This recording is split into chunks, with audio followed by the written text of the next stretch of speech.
Waalaikumsalam warahmatullahi wabarakatuh. Sebelum mulai acara ini terlebih dahulu, saya ingin menanyakan kabar pada audiens saya terlebih dahulu. Apa kabarnya ibu-ibu? Baik, Bu. Di sini ibu dikumpulkan. Apakah ibu tahu dengan tujuan apa di sini? Belum tahu. Kalau belum tahu, di sini kami bertujuan untuk memberikan edukasi bagaimana cara pencegahan anti korupsi. Baiklah, sebelumnya perkenalkan nama saya Bunga Sri Liza. Saya di sini selaku moderator pada acara kita ini. Selanjutnya ada rekan saya itu ada Anissa Fadila, ada Astrid Arera, ada Cindy Rizky atau Nisa. Selanjutnya cara kita akan mulai. Yang pertama yang penyampaian ketiga yang akan disampaikan oleh Cindy. Cindy dipersilakan. Assalamualaikum warahmatullahi wabarakatuh. Waalaikumsalam warahmatullahi wabarakatuh. Saya ucapkan terima kasih kepada klien yang sudah hadir di acara kita pada hari ini. Sebelumnya saya ingin menanyakan kabar kalian. Bagaimana kabarnya ibu-ibu? Alhamdulillah sehat. Penghubungan kita di lantai 2 untuk mengantisipasi keadaan darurat seperti gempa bumi dan juga kebakaran. Di sebelah sana ada pintu keluar yang mana di setiap dinding-dindingnya ada jalur evakuasi mengarah ke jalur yang lebih aman. Baiklah, saya akan membacakan rencana penerapan keselamatan dan kesehatan K3.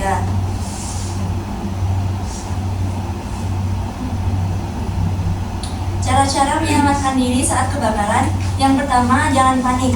Yang kedua, jangan gunakan lift. Yang ketiga, matikan peralatan listrik. Yang keempat, jangan terjebak di keramaian. Dan 5, merangkak. Kemudian cara-cara menyelamatkan diri pada saat gempa bumi yaitu berada di bawah meja yang dapat memberikan keamanan serta udara yang cukup. Yang kedua, carilah kolong bangunan atau lorong yang memungkinkan tidak terdapat benda-benda yang dapat roboh di area kerja Anda. Kemudian yang ketiga, tangga darurat gedung adalah area yang paling aman dari reruntuhan. Yang keempat, jauhkan diri dari jendela, rak buku, lampu, atap, tempat file, dan barang-barang berat. Yang kelima, jika Anda berada dalam lift, usahakan segera keluar dari lift. Kemudian, yang keenam, tunggu sampai ada instruksi selanjutnya dari pengelola gedung. Yang ketujuh, tetap tenang dan jangan panik. Kedelapan, jangan menggunakan lift. Dan kesembilan, jika Anda berada di luar, jauhi gedung. Baiklah, terima kasih. Baiklah, terima kasih kepada Cindy yang telah menyampaikan tentang konsep K3. Selanjutnya, mari kita masuk ke acara inti kita, yaitu penyampaian materi tentang pencegahan anti korupsi ya ibu. Yang akan disampaikan oleh rekan saya, dipersilakan.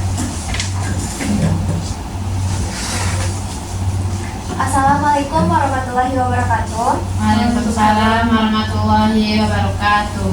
Hai semuanya, perkenalkan nama saya Astrid Arera dari Poltekkes Kemenkes Padang. Di sini saya akan menyampaikan materi penyuluhan kita pada pagi hari ini mengenai pendidikan budaya anti korupsi di perguruan tinggi. Baiklah, sebelumnya apakah Astrid bisa kesini karena tidak ada tempat?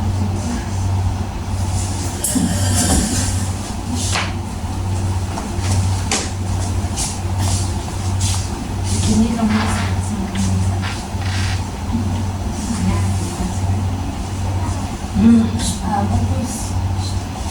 Yang pertama, kita masuk ke pengertian korupsi.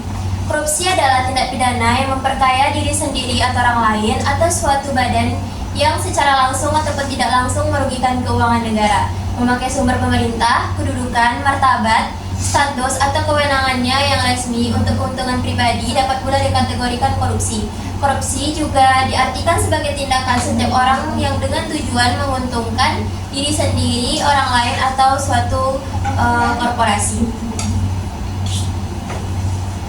Ada berbagai macam dampak korupsi. Yang pertama, merugikan negara atau kelompok, menghabiskan atau memakan uang atau harta negara atau kelompok untuk pribadi, menjadikan negara miskin, menjadikan negara memiliki hutang yang banyak di luar negeri, menimbulkan ketidakadilan dalam hal pendapatan dan kekayaan, berkurangnya kepercayaan terhadap pemerintah, berkurangnya kewibawaan pemerintah dalam masyarakat, menurunnya pendapatan negara, dan hukum tidak lagi dihormati. Ada berbagai macam contoh korupsi yang terjadi pada mahasiswa.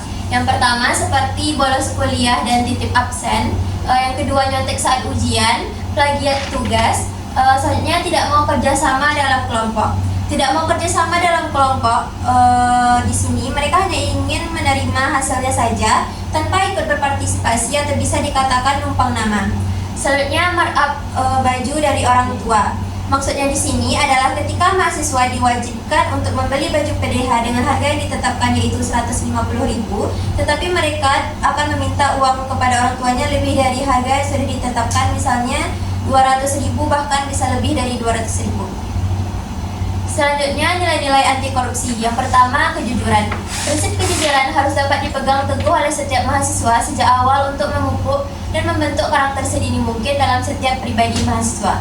Contoh budaya ketidakjujuran mahasiswa seperti mencontek, plagiasi, titip absen, dan lain-lain. Selanjutnya, kedisiplinan. Nilai kedisiplinan pada mahasiswa dapat diwujudkan antara lain dalam bentuk kemampuan mengatur dan mengelola waktu untuk menyelesaikan tugas baik dalam lingkup akademik maupun sosial kampus. Selanjutnya, tanggung jawab. Mahasiswa yang memiliki rasa tanggung jawab akan memiliki kecenderungan menyelesaikan tugas lebih baik dibanding mahasiswa yang tidak memiliki rasa tanggung jawab. Selanjutnya, kesederhanaan. Mahasiswa dapat menerapkan nilai kesederhanaan dalam kehidupan sehari-hari baik di kampus maupun di luar kampus, misalnya dengan hidup sesuai dengan kebutuhan, tidak suka pamer kekayaan, dan sebagainya. Selanjutnya, materi selanjutnya akan disampaikan oleh rekan saya Anissa. Kepada Anissa dipersilakan. Baiklah, saya akan melanjutkan materi tadi, yaitu peran pendidik dalam pengajaran PBAK. Beberapa hal yang patut diperhatikan para pendidik yaitu dosen atau pengajar PBAK. Yang pertama, kurikulum PBAK adalah sesuatu yang baru dalam konteks dunia pendidikan Indonesia. Yang kedua, pengajar PBAK perlu menunjukkan contoh sikap anti korupsi dalam kehidupan sehari-hari sehingga tidak bertentangan dengan pembelajaran PBAK yang diampu. Yang ketiga, pengajar PBAK perlu mendorong implementasi pendidikan, penelitian, dan pengabdian pada masyarakat secara berintegritas. Yang keempat, pengajar PBAK perlu mendorong mahasiswa untuk melakukan kegiatan pendidikan anti korupsi kepada masyarakat lebih luas. Selanjutnya, peran mahasiswa dalam gerakan anti korupsi. Yang pertama, di lingkungan keluarga. Dalam keluarga dapat terlihat ketaatan tiap-tiap anggota keluarga dalam menjalankan hak dan kewajibannya secara penuh tanggung jawab. Yang kedua, di lingkungan kampus. Keterlibatan mahasiswa dalam gerakan anti korupsi di lingkungan kampus dapat dibagi ke dalam dua wilayah, yaitu untuk individu mahasiswanya sendiri dan untuk komunitas mahasiswa. Yang ketiga, di masyarakat sekitar. Mahasiswa dapat berperan sebagai pengamat di lingkungannya. Mahasiswa juga bisa berkontribusi dalam strategi perbaikan sistem, yaitu memantau, melakukan kajian dan penelitian terhadap layanan satu bentuk gerakan yang sederhana. Selanjutnya, pelibatan mahasiswa dalam gerakan anti korupsi. Gerakan anti korupsi bagi mahasiswa Indonesia yang terdiri dari dua gerakan, yaitu yang pertama gerakan struktural yang bertujuan untuk memberikan pernyataan terhadap sikap pemuda, memberikan tuntutan tertentu terhadap isu terkait, yang selanjutnya menampilkan propaganda dan pencerdasan kepada publik, menunjukkan daya sosial yang mengedepankan semangat perlawanan terhadap korupsi. Yang kedua, gerakan kultural yang bertujuan yang pertama memberikan pemahaman tentang korupsi dan bentuk nyata anti korupsi di dalam kemahasiswaan. Yang kedua, menciptakan budaya anti korupsi sejak dini, dan yang ketiga, membentuk karakter generasi anti korupsi. Pelibatan mahasiswa dalam gerakan anti korupsi. Yang pertama, propaganda integritas akademik. Yang kedua, pemahaman tentang korupsi dalam pemerintahan mahasiswa atau student governments. Yang ketiga, propaganda anti korupsi mahasiswa. Dan yang keempat, menyelamatkan investasi bangsa.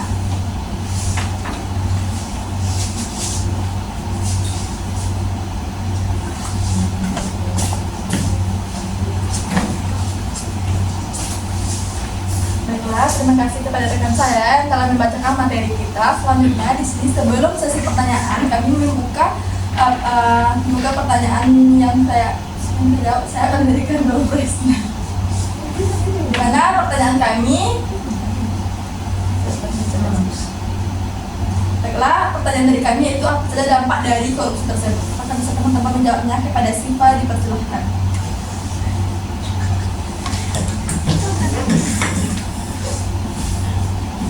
Baik, saya akan menjawab pertanyaannya, yaitu yang pertama dapat merugikan negara, dapat menimbulkan ketidakadilan dalam hal pendapatan dan kekayaan, dapat menjadikan negara miskin, berkurangnya kewibawaan pemerintah dalam masyarakat, dan menurunnya pendapatan negara.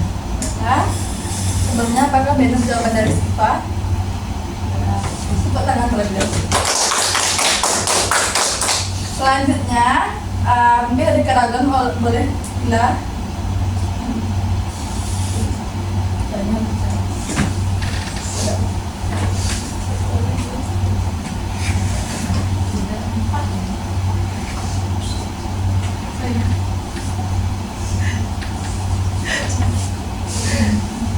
Jangan sih di mana ya?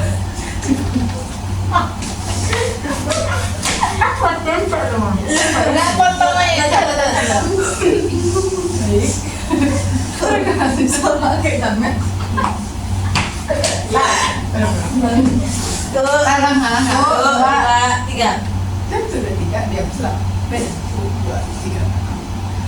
Baik, saya Mardadila ingin bertanya sifat bunga. Iya. Jangan dulu. Baik, sifat bunga. Sekali lagi. 1, 2, 3. Baik, saya Mardadila akan bertanya, di mana pertanyaannya, apakah ada hubungan antara korupsi dan pelanggaran hak asasi manusia? Kalau ada, minta tolong dijelaskan. Ya, terima kasih Mbak Dela. Menunggu jawaban dari kelompok dari rekan saya. Apakah Ibu ada saran dari acara kita pada pagi hari ini, ataukah ada request untuk acara kedepannya? Mbak Dela. Sebaiknya dari teman kelompok jangan hanya berfokus pada PPT, dan sebaiknya untuk door prize-nya lebih daripada hari ini. Ya, semoga dorosnya bisa emas ya. Jawaban dari pertanyaan dari Lila yang akan jawab oleh Astrid. Kepada Astrid dipersilahkan. Baiklah, saya akan menjawab pertanyaan dari Mardadila, yang mana pertanyaannya, apakah ada hubungan antara korupsi dan pelanggaran hak asasi manusia?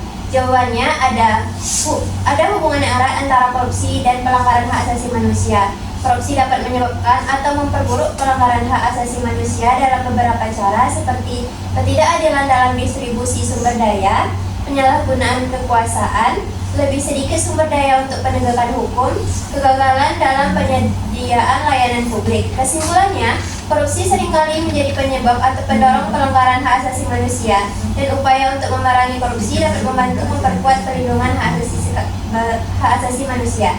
Sekian jawaban dari saya kembalikan kepada moderator. Dengan penjelasan dari rekan saya, apakah kalian paham? Paham, terima kasih. Ya, sudah.